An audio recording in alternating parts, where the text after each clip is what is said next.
Muito bem. Então, oficialmente, boa noite a todos. Começamos agora a nossa gravação. Eu vou passar a compartilhar a tela para a gente começar logo a nossa leitura de uma parte que é uma parte muito interessante do texto. Assim como foi também a da semana passada, uma parte que eu gosto muito, mas essa vocês vão ver que ela vai na mesma pegada, né? Uma questão muito ligada assim, à parte teórica, mas, sobretudo, tem uma importância clínica, né, nessa parte do texto do Inibição, Sintoma e Angústia. Então, compartilho aqui a tela, vocês estão conseguindo enxergar? Sim, Ótimo. Vamos lá. Parte 5, então. Propusemos-nos estudar a formação de sintomas e a luta secundária do eu contra os sintomas, mas, evidentemente, não tivemos sorte ao escolher para isso as fobias. Vocês lembram que no encontro passado foi justamente sobre o caso do pequeno Hans, né? E o caso, enfim, que é justamente um caso de fobia, né? E hoje ele vai abordar por um outro lado. Vamos ver. A angústia predominante no quadro dessas afecções parece-nos agora uma complicação que obscurece a questão. Há muitas neuroses em que não há indício de angústia. Olha que interessante o que ele está dizendo. Está falando então, que a angústia é um complicador no fato, nos casos de fobia.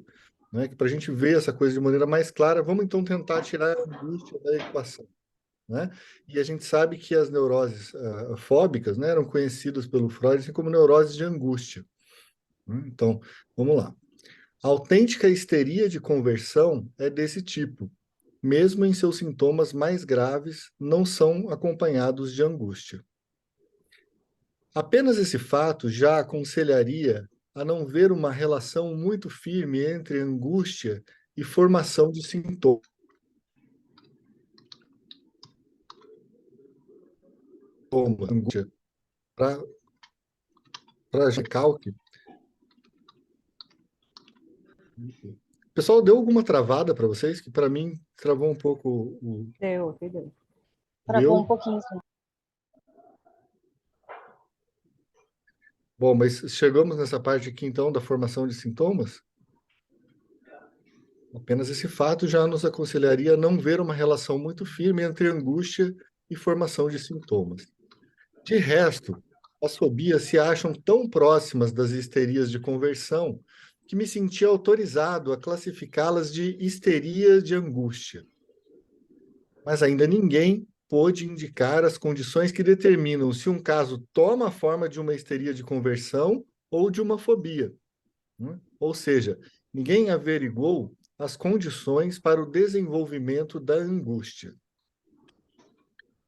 Os mais frequentes sintomas da histeria de conversão, paralisia motora, contração, ação involuntária ou descarga, dor, alucinação, são processos de investimentos duradouros ou intermitentes, o que gera novas dificuldades para a explicação.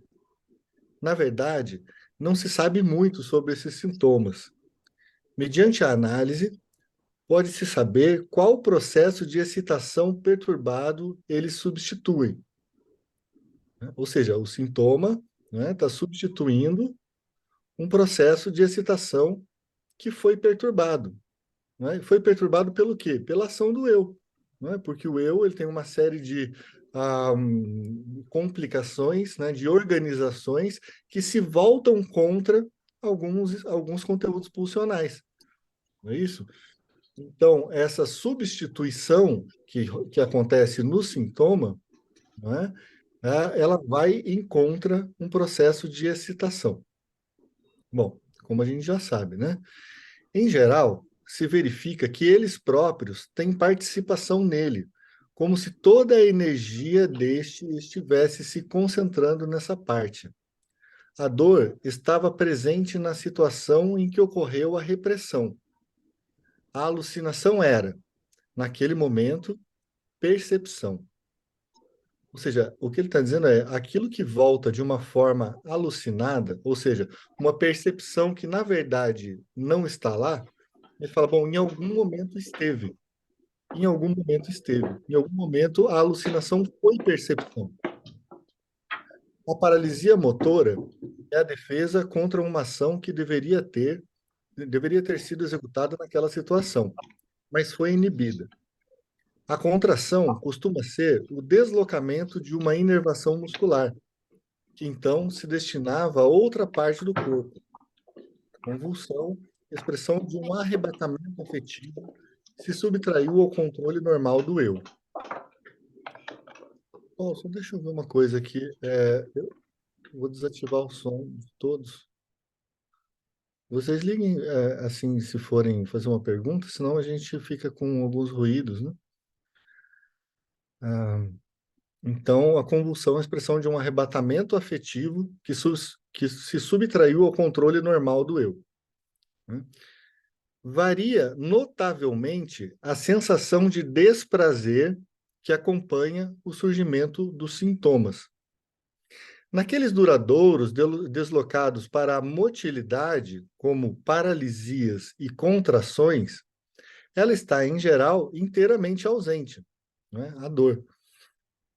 O eu se comporta em relação a eles como se não tivesse nenhum envolvimento nos sintomas intermitentes e nos dá e, e nos dá esfera sensorial a, via de regra, nítidas sensações de desprazer, que no caso do sintoma de dor podem chegar a um grau excessivo.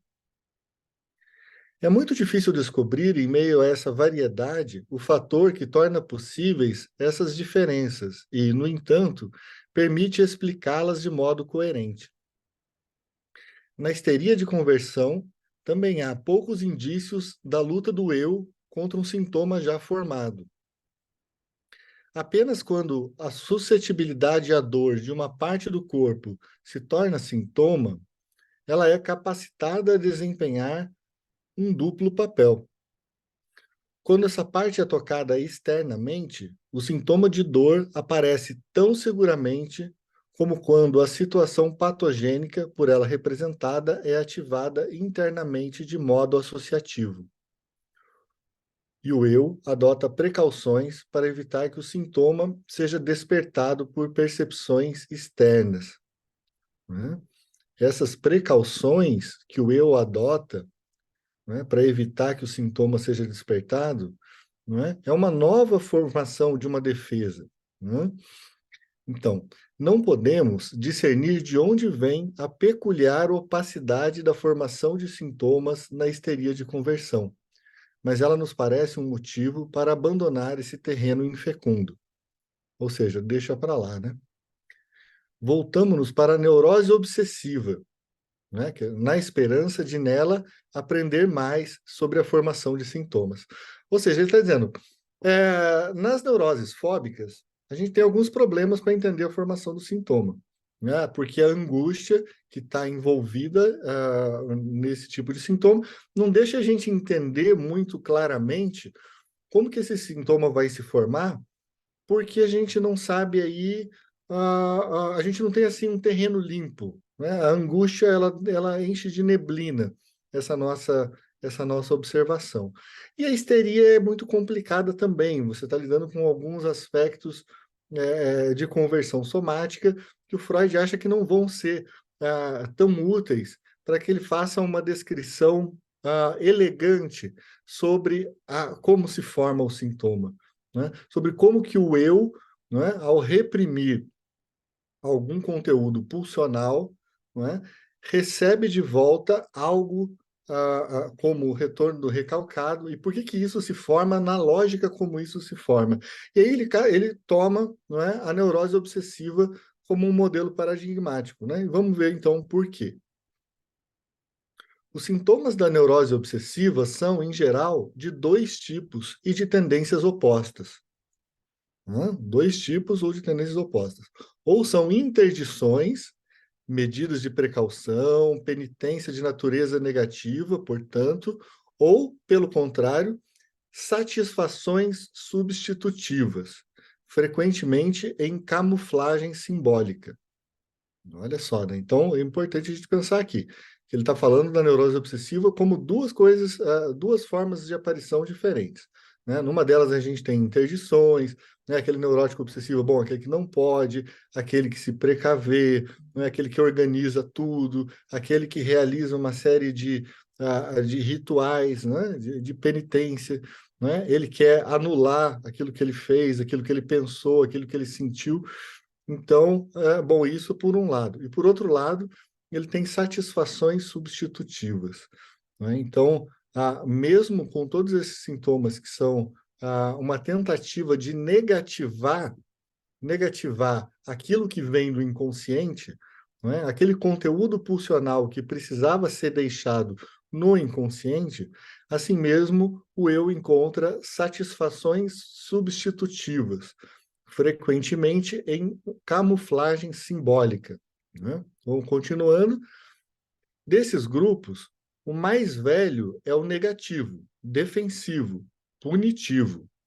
Com o prolongamento da doença, no entanto, prevalecem as satisfações que zombam de toda a defesa. Olha que interessante isso, né? Como se uma parte do eu tivesse ali se defendendo e outra parte zombando, né, de toda a defesa.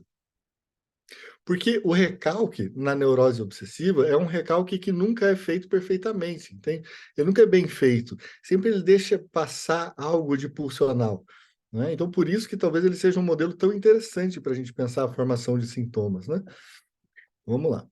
A formação de sintomas obtém um triunfo quando consegue mesclar a proibição e a satisfação. Olha lá. Mesclar a proibição e a satisfação, né? É mais ou menos aquilo que a gente costuma falar numa linguagem bem popular, um credo, que delícia, né? Um Deus me livre, mas quem me dera, né? Você vê como a linguagem popular está impregnada assim, de termos de questões que são extremamente psicanalíticas, né? Então, mesclar proibição e satisfação. De forma que o mandamento ou proibição originalmente defensivo adquire também o significado de uma satisfação. Para isso, frequentemente se recorre a vias de ligação bastante artificiais. Nessa realização, mostra-se a tendência à síntese, que já atribuímos ao eu, né? Então, o eu tem sempre essa tendência à integração, à síntese, né? Em casos extremos, a maioria dos sintomas do paciente adquire, além do seu sentido original, também aquele diretamente contrário, um atestado de poder da ambivalência que, não sabemos por quê, tem grande papel na neurose obsessiva. Olha que importante essa parte, né? É como se o próprio sintoma tivesse um atestado de poder da ambivalência, né? Então, a gente sabe, gente, o papel da ambivalência em várias neuroses, e mesmo em casos do que aquilo que o Freud chamava de neuroses narcísicas, que seria justamente a impossibilidade de se criar uma ambivalência, né? Que a gente cairia um pouco naquilo que a Melanie Klein chamaria de fase esquizoparanoide, ou seja, essa fase que você tem que dividir o bom e o mal, ou senão você acaba fazendo uma cisão, não é? Quando essa carga ambivalente é demais, então isso gera uma cisão. Mas mesmo nos casos neuróticos, né, nos casos pós-edípicos, né, nos casos edípicos, enfim, que ultrapassaram, que fizeram essa travessia, né, então, assim mesmo, se observa que a ambivalência ainda tem um papel muito importante na formação dos sintomas neuróticos, né? Sobretudo nos neuróticos obsessivos. Vamos ver por quê. No caso mais grosseiro, os sintomas em dois tempos, ou seja, ao ato que realiza determinado preceito, segue-se imediatamente outro que o cancela ou anula, embora ainda não ouse efetuar o que lhe é contrário. Sabe, e uma coisa comum, gente, na clínica da neurose obsessiva, você ter pacientes que falam uma coisa que aparentemente eles deram um super passo, né, e de repente eles voltam atrás e se mantêm num discurso obsessivo. Mas é interessante como algumas coisas vêm e ultrapassam essa barreira, essas defesas obsessivas. E aí, em seguida, essa própria fala, essa própria formação do inconsciente é novamente incorporada aos sintomas obsessivos. Então, é aquela maquinação obsessiva mesmo, né, que tende a capturar tudo aquilo que surge, tudo aquilo que vem daquele conteúdo que foi mal recalcado, né? Então, duas impressões surgem de imediato deste breve panorama dos sintomas obsessivos. A primeira é que aí se trava uma contínua luta contra o reprimido, cada vez mais desfavorável às forças repressoras. A segunda, que eu e supereu participam enormemente da formação dos sintomas. Alguém tem alguma pergunta até aqui, gente? Eu gostaria de fazer alguma colocação? Conseguimos? Então vamos lá.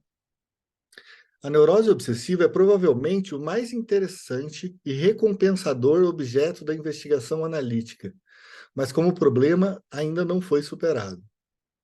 Se queremos penetrar mais profundamente em sua natureza, temos de admitir que ainda não podemos dispensar hipóteses incertas e conjecturas não provadas. A situação da participação, a situação de partida da neurose obsessiva é provavelmente a mesma da histeria, né? A necessidade de defender-se das exigências libidinais do complexo de Édipo. Então, veja só, a gente parte de um conteúdo edípico e de uma luta, né, contra desejos edípicos proibidos, né, tanto na histeria quanto na neurose obsessiva. Também parece haver, em cada neurose obsessiva, uma certa camada de sintomas histéricos formados bastante cedo. Depois, no entanto, sua configuração é alterada decisivamente por um fator constitucional. A organização genital da libido se revela fraca e pouco resistente. Quando eu dá início a seu empenho defensivo, o primeiro resultado obtido é que a organização genital da fase fálica é recuada totalmente ou em parte ao estágio sádico-anal. Esse fato da regressão permanece determinante para tudo que se segue. Pois é, gente, vocês já viram tanto que a neurose obsessiva é ligada justamente à questão da fase anal? Isso se deve a uma regressão, né? Como a gente falava até na semana passada. Então, se você está lidando com uma questão que se trata, não é, de um empenho do eu contra uma libido que tem a ver com uma exigência da libido do complexo de Édipo, então, bem, o complexo de Édipo está se dando ali nessa época da organização genital, né, da fase fálica.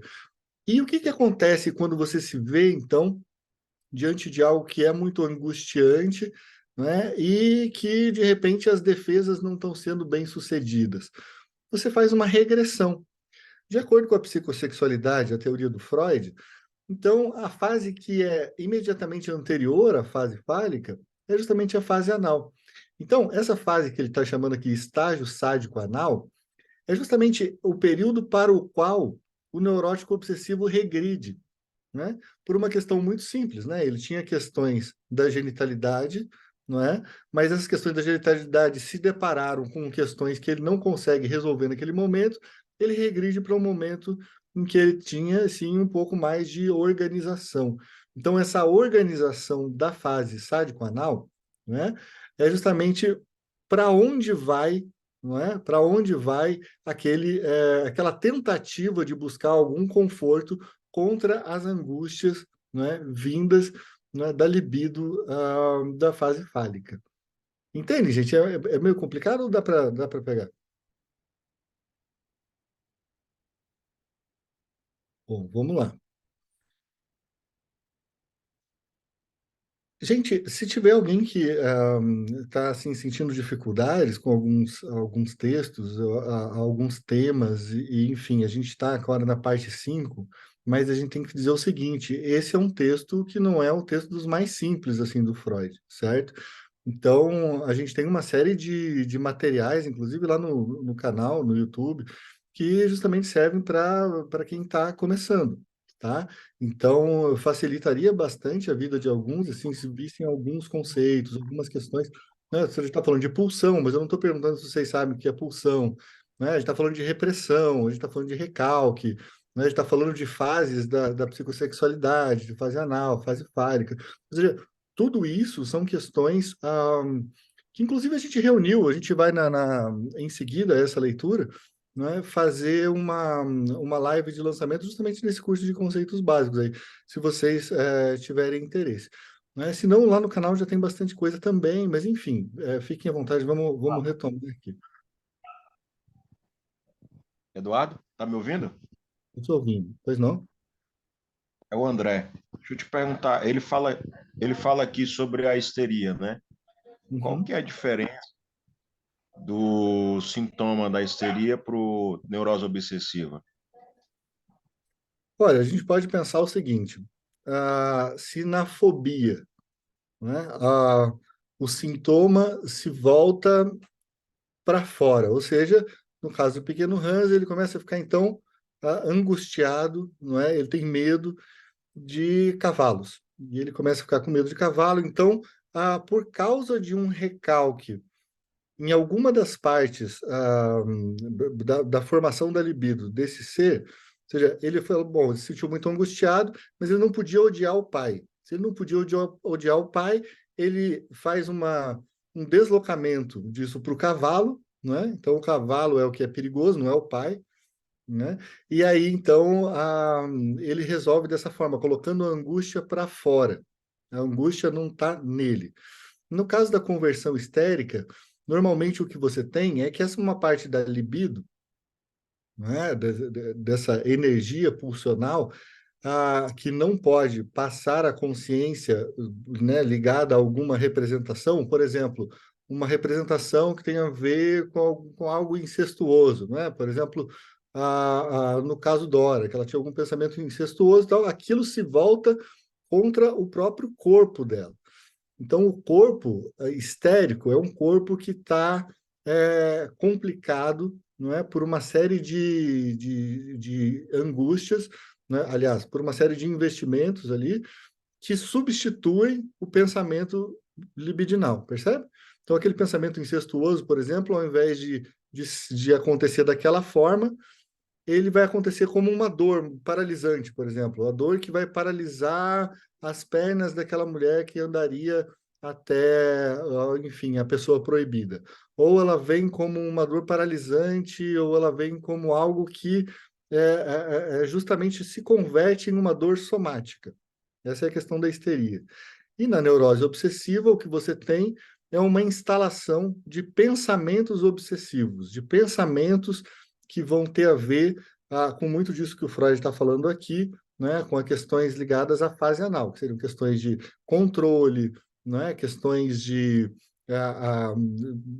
retenção, né, de liberação. Então a gente percebe como que em cada um desses três tipos de neurose você tem um destino diferente, você tem uma organização diferente para lidar, né, de uma forma sintomática com aquele conteúdo libidinal que precisava ser recalcado, certo? Mas Certo? enfim, Obrigado. pois Obrigado. não. Então, paramos aqui, deixa eu... Ainda outra possibilidade pode merecer consideração. Pois não, Maria Zilá? Pode falar, Maria. Oi, não, porque você falou que a fobia tem uma origem narcísica. Aí eu não entendi muito bem por que Não, narcísica. não, eu não creio que tenha dito isso, Maria Zilá. A fobia ela tem uma questão justamente no complexo de Édipo, né? As Ah, tá. questões. Não, é porque assim, então pergunta, eu entendi que você tinha falado isso, eu fiquei confusa, porque eu não entendi como que poderia ser isso, né? Mas eu entendo que você está falando que tudo tem uma etiologia sexual, né? Porque nós estamos falando de Freud. Então, tanto a histeria como a neurose, ou mesmo a fobia, tudo tem a ver com o complexo com o complexo de Édipo, castração e com as fases psicossociais, sexuais também, é isso, né? Perfeitamente, perfeitamente. Né? É, É isso. justamente, não, nessas três que a gente está falando, nas neuroses de transferência, você já tem a constituição de um narcisismo que gerou um eu suficientemente forte, né? Quando você tem questões que complicam o indivíduo, que complicam a organização do eu, aí sim a gente vai falar naquilo que o Freud chamou de neuroses narcísicas, né? E que na psicanálise contemporânea, às vezes a gente pode chamar de não neurose, a gente pode chamar de psicose, de caso borderline, né? Várias outras questões. Marcos, pode falar. Talvez para deixar clara essa parte, a gente pudesse, o que não é o tema da aula, evidente, né? Destacar as três estruturas clássicas, né? A psicose, a perversão e a neurose. Aqui a gente está falando dentro do ambiente da formação do sintoma na neurose. Isso. Aqui tudo é neurose. Isso, A está gente bem não está claro, neurose. entrando, a gente não está entrando em outras questões justamente para não complicar. Isso. Mas a gente está falando aqui das três neuroses, né? Porque a gente fala também de ter três estruturas clínicas, né? A neurose sendo uma delas, mas ao mesmo tempo também a gente tem três neuroses muito descritas assim pelo Freud, né? Que seria a histeria, a neurose obsessiva e as fobias, né? Ou, em outras palavras, as neuroses de transferência, né? As neuroses de transferência, justamente. É delas que a gente está Neurose, falando. neurose narcísica é um termo que Freud usava para outra afetação já dentro da estrutura psicótica, né? Justamente. Ele falava isso para paranoia, ele falava disso para melancolia. Eram questões que não eram englobadas, por isso que ele está descrevendo aqui. Era uma etiologia completamente diferente, né? Que tinha muito a Até ver. porque, né, Eduardo, ele também não estudou, ele não se debruçou muito na questão da psicose, né? Porque ele achava que não tinha tratamento, né? Ele buscou entender muita coisa da psicose, né? Ele inclusive descreve o caso Schreber e tem muitas coisas interessantes sobre a psicose, mas ele achava que o método psicanalítico não servia muito bem para as psicoses. Então, claro, né? E aí, bom, o Lacan ele vai ter também uma visão, não é, de que a psicose ele tenta entender e descrever as psicoses, mas, é claro, o Lacan não era assim um entusiasta assim do tratamento psicanalítico das psicoses, como alguns outros autores de fato foram mais. Assim, você pega, por exemplo, o Ferenczi, a Melanie Klein, você tem outros autores, o próprio Balint, são autores que trabalharam mais nessa falha, né, da constituição narcísica. Então, e o que pode dar errado aí e o que o terapeuta pode oferecer, né? Porque, às vezes, bom, o Lacan falava que, bom, o terapeuta, o psicanalista, ele vai ser, então, o secretário do psicótico, ele vai servir para emprestar o seu ego para organizar um pouco a vida dessa pessoa, né? Evitar alguma dor, mas claro que ele não está tentando, assim, fazer uma grande incursão no mundo psicótico. Tem alguns outros autores que pensam coisas diferentes, mas isso, como objeto de uma discussão muito ampla, eu até deixaria para um outro momento, né? Para a gente pudesse continuar aqui nessas nossas neuroses aqui que o Freud traz nesse momento. Só uma neurosezinha básica. A neurosezinha básica, né? Isso aí a gente está vendo que as neurosezinhas não são nada de básicas, né? Você veja o tanto que de pormenores que o Freud vai trazendo, e ainda nesse texto, nesse momento, né, da obra dele, o tanto de coisas novas, que, bom, aparentemente ele já tinha dito tudo sobre neurose, de repente ele vem e fala, olha, gente, eu pensei diferente agora aqui. Então isso tem a ver muito com a honestidade intelectual do Freud, né, de voltar aquilo que ele já tinha descrito, assim, de uma forma interminável, e de repente ele fala, ih, pessoal, mas ó, descobri mais um aspecto novo, vamos ter que repensar. Então ele faz isso o tempo inteiro, né? Então vamos lá.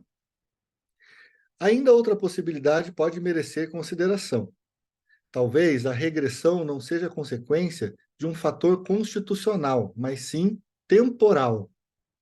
Não ocorreria porque a organização genital da libido resultou muito frágil, mas porque a oposição do eu começou muito cedo, ainda em pleno vigor da fase fálica. Olha só, que interessante. É uma questão, às vezes a escolha da neurose, como Freud às vezes vai chamar, tem a ver com uma questão temporal, não é? Então ele diz, bom, quando algo se dá então em pleno vigor da fase fálica, talvez essa regressão à fase anal seja mais comum. Então, um pouco nessa questão, me arrisco a fazer uma afirmação segura, mas a observação analítica não favorece essa hipótese. Mostra isso sim que na virada para a neurose obsessiva já se alcançou o estágio fálico. Além disso, essa neurose irrompe numa idade posterior à da histeria, o segundo período da infância após a instauração da época de latência, né? E num caso de desenvolvimento bem tardio dessa afecção, que tive a ocasião de estudar, mostrou-se claramente que uma real depreciação da vida genital, até então intacta, né, na histeria ele está falando, criou condições para a regressão e o surgimento da neurose obsessiva. Perdão, na neurose obsessiva. Na histeria, você tem realmente um problema, não é, com a vida genital, né? Então, essa questão da vida genital ela é tudo que complica, não é, a passagem do sintoma histérico, né? Então, pois não? Marisela, eu não sei se você queria falar ou se a mão... Quero. Pois não? Não, eu acabei de levantar a mão, porque é bem do que você está falando. É porque, assim, estudando isso aí, tudo que você está falando, que eu já andei dando uma estudada nisso, eu Claro. fiquei em dúvida, e agora que você está falando sobre regressão, sobre a questão de ser temporal ou não, eu tinha uma ideia assim, por exemplo, se a pessoa tivesse uma fixação, né, na fase anal, então Uhum, provavelmente essa pessoa seria um neurótico obsessivo. uhum, uhum, uhum. É isso? Porque, ou, não, ou tipo, não tem nada a ver, a pessoa passa, porque ela pode ter uma fixação no oral, depois pode ter uma fixação no anal, depois pode. Aí depois, no final das contas, ele vai ter uma regressão. Eu não estou entendendo bem, entendeu? A regressão, A, veja, pois a não. fixação é uma condição sine qua non Uhum, para que ocorra a regressão. Só que para haver a regressão, teve que haver um processo de recalcamento. Nem uhum. todos que têm fixação na fase anal tornar-se-ão um neurótico obsessivo. Mas há uma condição pré-formada para que tal ocorra. Mas está correta. A fixação tem que ter uma fixação nessa fase, né? Mas essa fixação está quando? Está no processo de formação do sujeito, né? Na medida que ele E vai se Sim, então, na transformando, vai se... Constituição, né, A Constituição, nessas é. fases, na Constituição do eu, das fases Mas psicossexuais, a, então, mas a é, desculpa, Eduardo, mas claro, me parece não, que a fixação per si apenas não é causa da instalação do sintoma neurótico obsessivo, nem no se, caso da fixação, não, não. nem, por exemplo, porque eu tinha até isso como uma premissa, até, por exemplo, de problemas com drogas posteriores ou de cigarro. Por exemplo, uhum. se você tiver uma grande fixação na fase oral, você pode ser um alcoólatra. Enfim, É, mas então, me pode ser um parece. excelente, pode ser um excelente orador também, né? Pode se transformar em um excelente Não, orador, não só claro, um claro, fumante também. inveterado. Po- Sabe, gente? Positivas e negativas, mas eu achava que sairia já daí, né? E não de uma regressão. E eu acho que vocês têm razão em tudo que vocês estão falando, eu só acrescentaria o seguinte: a, a gente não precisa pensar essa questão das fixações como se fosse uma coisa única. Assim. Por exemplo, tem uma pessoa que ela tem uma fixação na fase anal, então a pira dela sempre vai ser uma coisa de analidade, ou a pira dela sempre vai ser de oralidade. Não é? A gente sabe, por exemplo, que a gente tem pessoas que combinam fixações diversas, o que é muito curioso, porque em alguns aspectos ele se comporta como um neurótico obsessivo, em outras ele tem uma adição, e aí você já fala, poxa, mas aí não tem a ver com a fase oral? Então, todas essas questões se misturam porque a gente precisa pensar que a gente tem diferentes partes do psiquismo e diferentes tipos de defesa que às vezes regridem para um momento mais arcaico da nossa história psicossexual, percebe? Então, eu acho que todos nós temos fixações em todas as fases do desenvolvimento psicossexual. A questão não é bem essa, a questão é o quanto na sua cadeia associativa aquilo precisa ir para longe, né, para que você evite a angústia, para que o eu consiga evitar a angústia. Então, às vezes, as questões de adição ou as questões de oralidade, por exemplo, vocês concordariam comigo que elas convivem com questões de outras fases? Né? Então, tem pessoas que são assim, muito ávaras, e, né, e tem uma série de questões assim, super. Elas precisam se lavar tudo e tudo mais, mas ao mesmo tempo, às vezes, ela se torna assim, a compulsão dela recai sobre uma questão alimentar, por exemplo. Então, você tem uma compulsão alimentar. E aí, como é que você faz com uma compulsão alimentar? Parece que mistura duas coisas. Então, o que eu só faria é deixar isso um pouco em aberto e entender assim: o Freud faz um esquema para facilitar a nossa vida, né? Para tentar entender aquele paciente que está lá. E o que eu acho que é o principal é o seguinte: é pensar assim, olha, gente, não esqueçam que seja uma coisa que parece de oralidade, de analidade, seja lá o que for, se for uma questão neurótica, a grande questão do indivíduo está na passagem pelo complexo de Édipo. E aí você vai ter regressões das mais diversas. Mas é que o que ele está dizendo aqui nesse texto é o seguinte: o mais óbvio para um sintoma obsessivo é ele fazer uma regressão para aquilo que está mais perto da fase fálica quando a criança está passando pelo complexo de Édipo, entende?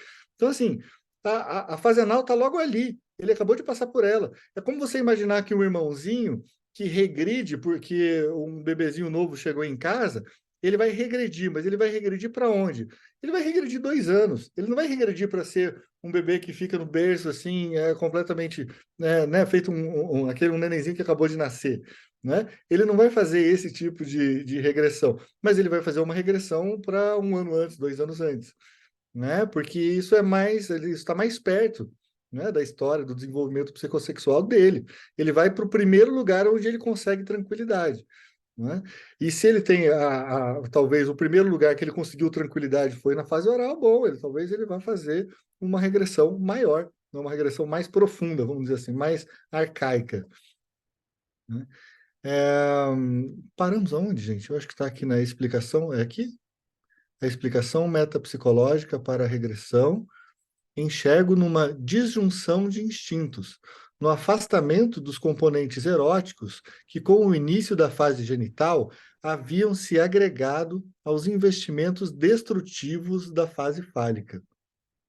Olha que importante, até pelo que a gente está falando, ó, a explicação metapsicológica para a regressão, né, eu enxergo numa disjunção de instintos, no afastamento dos componentes eróticos que, com o início da fase genital, né, na fase fálica, haviam se agregado aos investimentos destrutivos da fase sádica. Porque veja que interessante, mesmo quando ele regride, ele não deixa de ter os elementos daquela fase do desenvolvimento psicossexual que ele está. Então, o que o Freud está fazendo assim, ele pode ter uma regressão para a fase sádico-anal, mas assim mesmo, ele vai conservar elementos destrutivos, ele vai conservar elementos da fase genital, certo? Então, isso é muito importante, não é? Porque a gente precisa observar que a pessoa não realmente vira um bebezinho menor, ele simplesmente aparece meio estranho, porque ele junta elementos de uma fase psicossexual anterior, percebe? Então, vamos lá.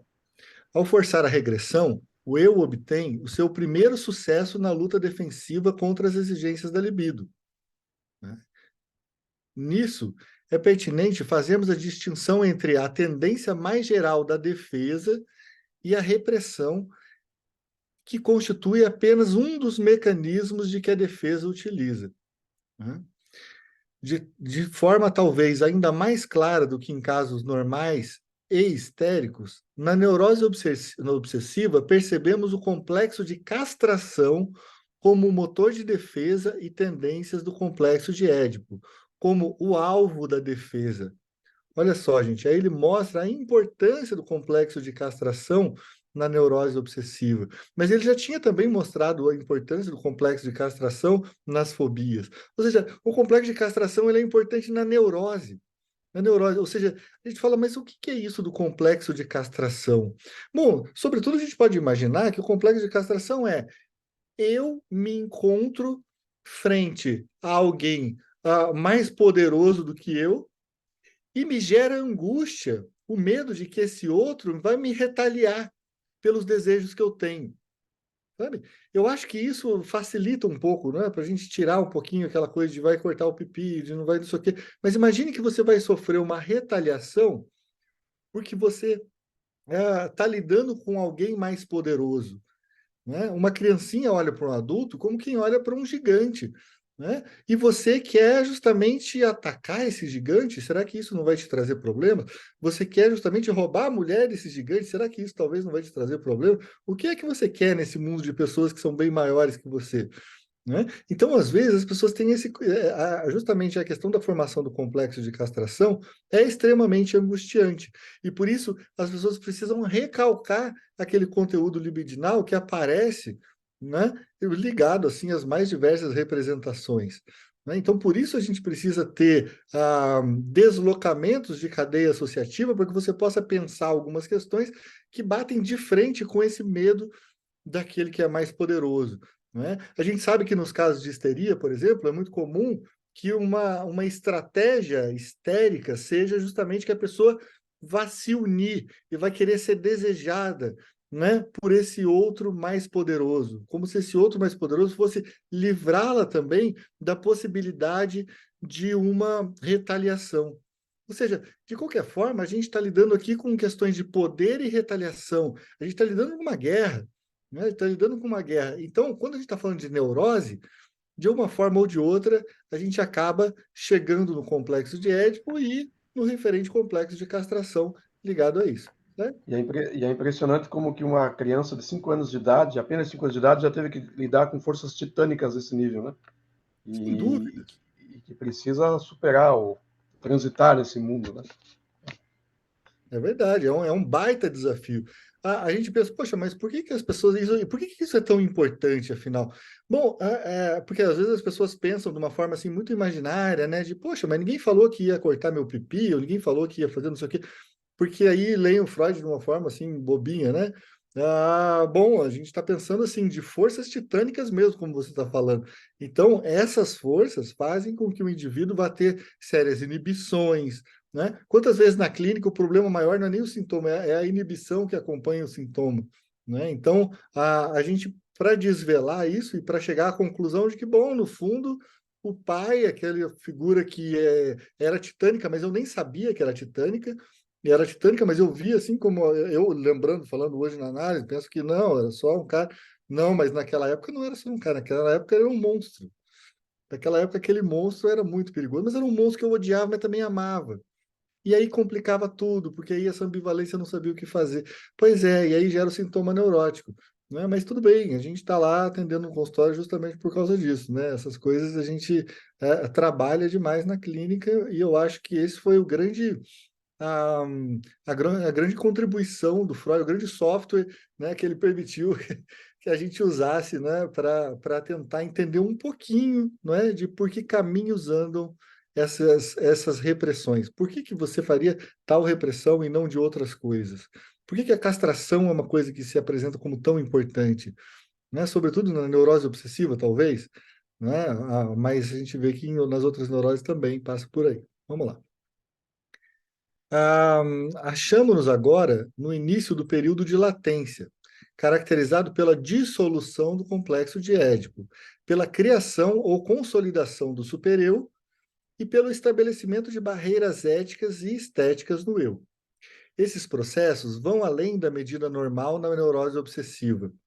A destruição do complexo de Édipo junta-se à degradação regressiva da libido. O supereu se torna particularmente rigoroso e inclemente. O eu desenvolve, em obediência ao supereu, elevadas formações reativas, conscienciosidade, compaixão, asseio, né? A formação reativa como uma outra possibilidade, não é, de destino das pulsões. Não precisa necessariamente ser um recalque. Você pode dar, por exemplo, não é, numa formação reativa, você torna aquela sua pulsão no contrário.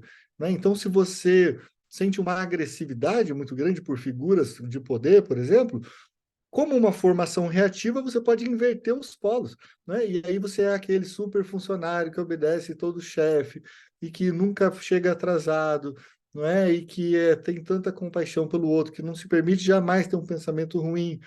Mas lá no fundo tem o quê? Tem uma criança pequena que está com medo e com ódio, né? Com severidade implacável e, portanto, nem sempre bem-sucedida, condena-se a tentação de prosseguir a masturbação infantil, que agora se apoia em ideias regressivas, sádico-anais, mas que representa a parte não subjugada da organização fálica. Há uma contradição interna no fato de, justamente no interesse de preservar a masculinidade, medo da castração, ser impedida a atividade masculina. Mas também essa contradição é apenas exacerbada na neurose obsessiva, já que se encontra na forma normal de eliminação do complexo de Édipo.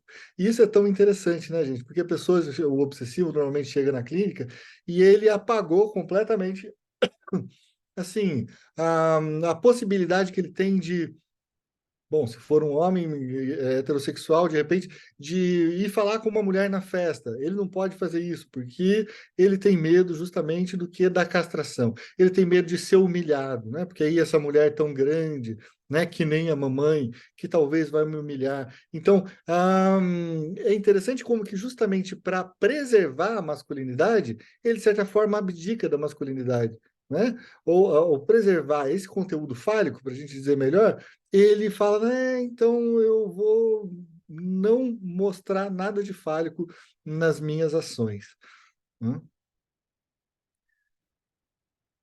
Então, todo excesso contém o germen de sua própria abolição, o que é confirmado também na neurose obsessiva, pois justamente a masturbação suprimida consegue, sob a forma de atos obsessivos, aproximar-se cada vez mais da satisfação. As formações reativas do eu neurótico obsessivo, que percebemos como exageros da formação normal do caráter, podem ser caracterizadas como um novo mecanismo de defesa, ao lado da regressão e da repressão. Elas parecem não existir ou ser bem mais fracas na histeria. Olhando para trás, chegamos a uma conjectura do que seria peculiar ao processo de defesa da histeria. Parece que ele se limita à repressão. O eu se afasta do impulso instintual desagradável, deixa-o tomando seu curso no inconsciente e não mais participa do seu destino, né? É como se aquela repressão tivesse sido bem feita, né? E aí o retorno do recalcado vai se dar simplesmente no corpo, né? É verdade que isso não pode ser invariavelmente correto, pois conhecemos o caso em que o sintoma histérico é ao mesmo tempo o cumprimento de uma punição requerida pelo supereu, mas pode descrever uma característica geral do comportamento do eu na histeria. Podemos simplesmente admitir como fato que na neurose obsessiva se forma um supereu tão forte, ou podemos considerar que o traço fundamental dessa afecção é a regressão libidinal e procurar relacionar a esta o caráter do supereu. Realmente, o supereu, originando-se no id, não pode furtar-se à regressão e à disjunção que ali ocorreram. Não seria de admirar que ele se tornasse mais duro, mais atormentador e mais inclemente do que no desenvolvimento normal. Durante o período de latência, a defesa contra a tentação masturbatória parece ser a tarefa principal. Essa luta produz uma série de sintomas que retornam de forma típica nas mais diferentes pessoas e costumam ter o caráter de um cerimonial. É lamentável que ainda não tenham sido reunidos e sistematicamente analisados, sendo as primeiras realizações da neurose lançariam mais luz sobre o mecanismo de formação de sintomas nela empregado. Já exibem os traços que, numa doença posterior e mais severa, surgirão de modo fatídico. Alojam-se em atividades que depois serão realizadas como que automaticamente. E dormir, banhar-se, vestir-se, locomover-se, tendem à repetição e ao desperdício de tempo. Por que acontece assim é algo que ainda não compreendemos. E a sublimação de componentes erótico-anais tem nisso um papel importante. A puberdade constitui um divisor de águas no desenvolvimento da neurose obsessiva. Fala, Marcos. Daí, o que a gente vê tão comum na neurose obsessiva, de atos expiatórios, né? Onde o sujeito precisa expiar por uma certa culpa, ou pagar por uma pena, pagar uma...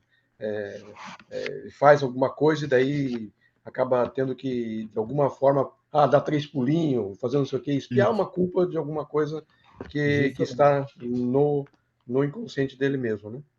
Lavar as mãos, né? Uma série de outras. Lavar as mãos, E até Freud, em algum momento, acho que foi em Futuro de uma Ilusão, ele menciona as práticas religiosas como um grande exemplo de neurose obsessiva coletiva, né? Na medida Uhum. que a maioria das religiões, pelo menos, coloca que para você chegar a um estágio superior de espiritualidade é necessário você pagar uma pena, né? Uma Pois expiação é, da sua culpa, né?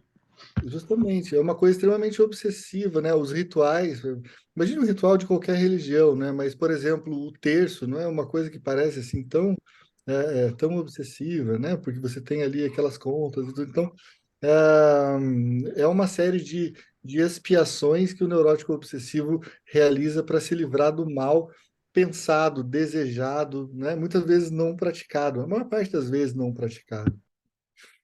Então, vamos lá. A puberdade constitui um divisor de águas no desenvolvimento da neurose obsessiva.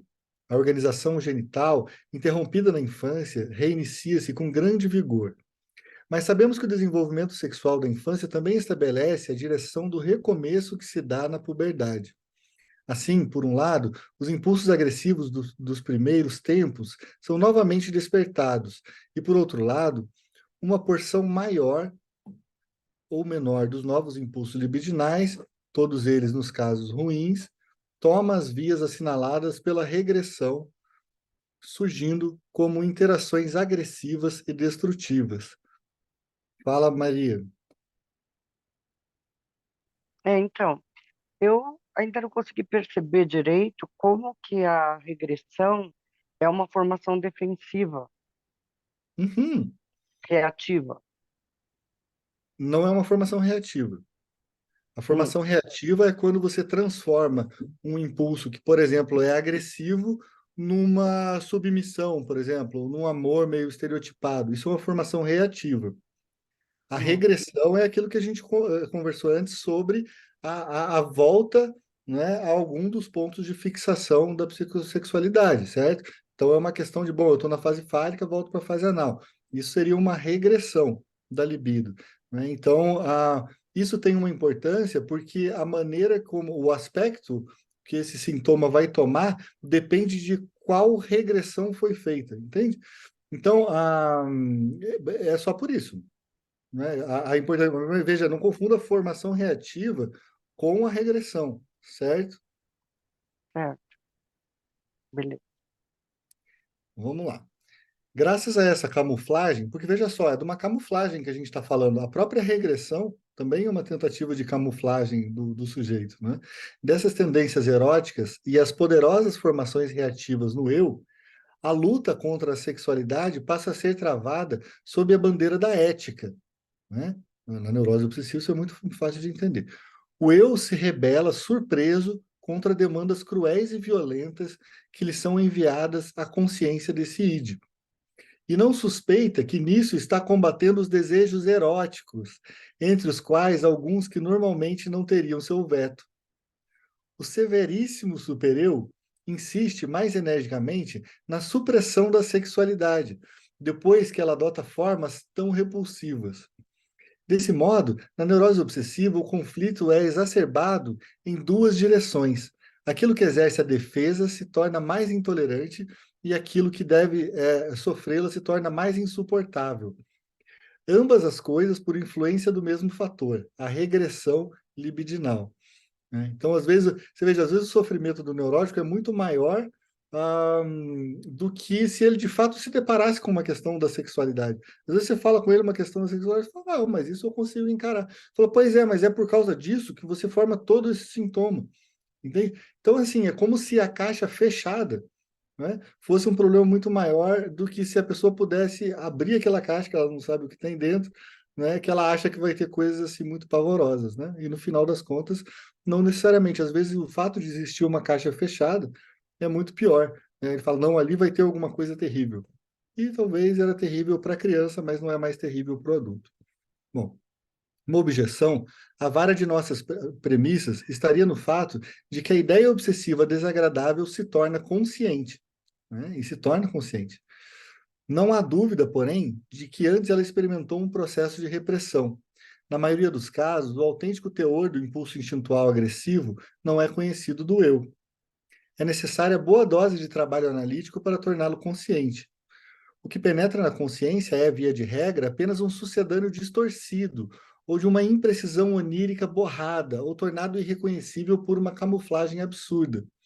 Quando a repressão não corrói o conteúdo do impulso instintual agressivo, certamente elimina o caráter afetivo que o acompanha.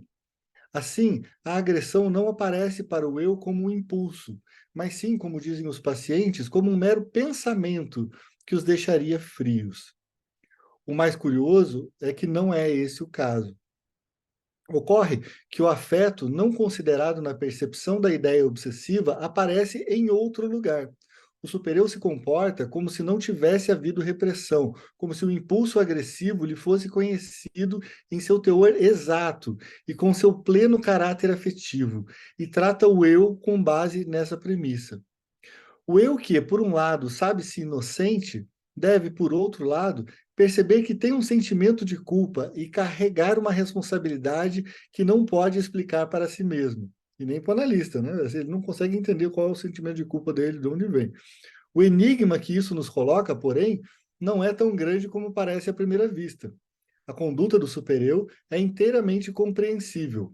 A contradição dentro do eu apenas demonstra que ele fechou-se para o id mediante repressão, enquanto permaneceu totalmente acessível às influências vindas do supereu. Né? É como se o supereu soubesse um segredo do eu. Né? O supereu soubesse o segredo, assim, quais são os cadáveres que estão enterrados no cemitério do eu. Né? O supereu ele sabe, eu sei o que você fez, mas no fundo, às vezes não se fez nada demais. Né? E nada demais Ele, mesmo aos olhos do eu adulto. ele só ameaça e fica ameaçando como um. Como é que chama? Espada de Demóstenes, né? Que é aquela espada que fica pendurada na cabeça, amarrado com um fio, uma crina de um cavalo, né? Fica Isso ameaçando mesmo. cair sobre a cabeça do ego a qualquer momento, né? Isso, Daí ele como se está sempre fosse se acontecer curvando. uma grande catástrofe, né? Poxa, Isso. se isso for descoberto, vão saber que, na verdade, eu sou um monstro. Mas um monstro, na verdade, daquela época que você era criança e se deparou com uma angústia insuportável. Que hoje em dia você falaria, isso aí eu sei lidar. Isso aí eu consigo assistir como um filme, não me agrada, mas eu consigo lidar. E, bom, talvez seja esse um dos objetivos da análise na neurose obsessiva, né? Vamos só tentar terminar, gente, que a gente está chegando no final aqui do nosso tempo, também no final do capítulo. A pergunta de por que o eu não procura se furtar à tormentosa crítica do supereu perde a razão de ser com a informação de que isso realmente ocorre em grande número de casos. Há também neuroses obsessivas sem nenhuma consciência de culpa, né? Olha só. Até onde podemos compreender, o eu poupa a si mesmo a percepção desta mediante uma nova série de sintomas, atos de penitência, restrições autopunitivas. Ao mesmo tempo, esses sintomas constituem satisfações de impulsos instintuais masoquistas, que também foram reforçados pela regressão. Olha que importante. A diversidade de manifestações da neurose obsessiva é tão grande que ainda não conseguimos fornecer uma síntese coerente de todas as suas variações. Há um empenho em extrair correlações típicas, mas há sempre o temor de fechar os olhos a outras regularidades não menos importantes. Já descrevi a tendência geral da formação de sintomas na neurose obsessiva. Ela consiste em dar cada vez mais espaço à satisfação substitutiva, às expensas da frustração. Graças ao pendor do eu para a síntese, os mesmos sintomas que originalmente significavam restrições ao eu assumem depois o sentido de satisfações. E é inegável que esse último significado se torna pouco a pouco o mais influente. O resultado desse processo, que cada vez mais se aproxima de um completo fracasso do empenho defensivo inicial, é um eu bastante restrito, obrigado a buscar suas satisfações nos sintomas. o deslocamento das relações de força em favor da satisfação pode levar a um desfecho temido, a paralisia da vontade do eu, que encontra, para cada decisão, incitamentos mais ou menos tão fortes de um lado e do outro. O agudíssimo conflito entre eu e supereu, que desde o início governa essa afecção, pode estender-se a ponto de nenhuma das atividades do eu, incapaz de exercer a mediação, poder escapar do envolvimento nesse conflito. Não é uma beleza, gente, esse texto do Freud? Eu não sei se vocês aproveitaram, assim, mas é um texto para a gente revisitar, né? A gente lê uma vez, mas Freud a gente faz isso, fica revisitando, né? Porque cada vez que a gente lê, parece que, puta, agora parece que eu peguei uma coisa diferente, parece que agora eu entendi melhor. Então, essa é o gostoso, é o legal de ler Freud, né? E isso é uma coisa que a gente, embora tenha assim nos comentadores, né, alguma coisa que é interessante, é só quando a gente lê o Freud, mesmo que a gente tenha esse sentimento de, poxa, agora pareceu que ficou claro, né? Então não é uma atividade masoquista, assim, né? A gente tem que começar a pegar gosto por ler o Freud. Só que para ler o Freud, é importante a gente, assim, dominar alguns conceitos iniciais. O próprio Freud ensina os conceitos iniciais dele, mas ele ensina, assim, às vezes não é da forma mais fácil do mundo. Por exemplo, você tem o texto As Pulsões e Seus Destinos, né, a Introdução ao Narcisismo. É uma série de textos, assim, da metapsicologia freudiana, né, que ele escreve lá em 14, 15, que são importantíssimos para a gente entender o restante da obra dele. Né? Então, gente, inclusive esse é um dos temas que a gente vai falar daqui a pouco, daqui acho que meia hora, menos que isso, na nossa live.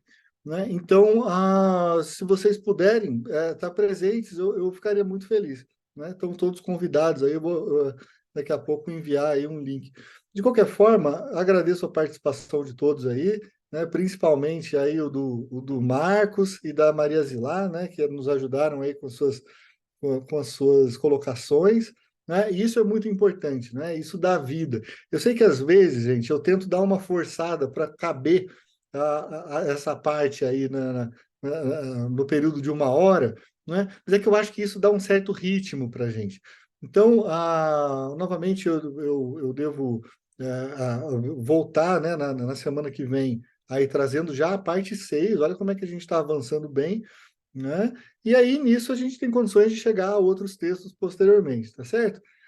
Então, um grande abraço, pessoal, até a próxima semana, certo? Valeu, valeu. Valeu, valeu, professor. Até mais.